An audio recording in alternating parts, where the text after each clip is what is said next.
As a member of a squad in a field environment, you have been directed to conduct movement to a designated point.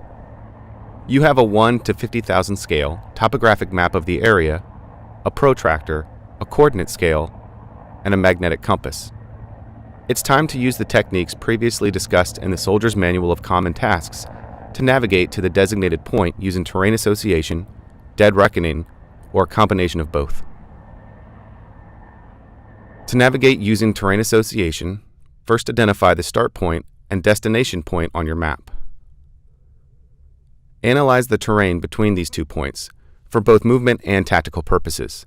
Identify terrain features that can be recognized during movement, such as hilltops, roads, or rivers.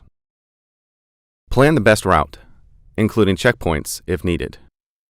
Determine the map distances between identified checkpoints and the total distance to be traveled. For a review of measuring distance on a map, refer to task Measure Distance on a Map. Then determine the actual ground distance. A general rule of thumb for cross-country terrain is to add 20% to the map distance. Road movement and flat terrain do not require this 20% increase. Once you have made these estimations, move to the designated endpoint or intermediate point, using identified terrain features as aiming points or handrails. Handrails are linear features like roads or highways, railroads, power transmission lines, ridge lines, or streams that run roughly parallel to your direction of travel. The second method you can use to navigate to a designated point is dead reckoning. Begin by identifying the start and destination points on the map and analyze the terrain between these 2 points for both movement and tactical purposes.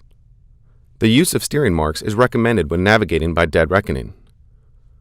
A steering mark is a distant feature visible along one's route that is used as a distant aiming point that one can move towards. Once reached, another steering point is identified until a change of direction or the final destination is reached. Plan the best route, including checkpoints if needed. Determine the grid azimuths between the identified checkpoints, if any, and the final point. Then convert the grid azimuth taken from the map to magnetic azimuths.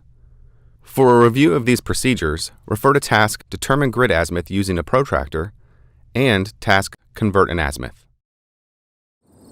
Determine the map distances between identified checkpoints and the total distance to be traveled.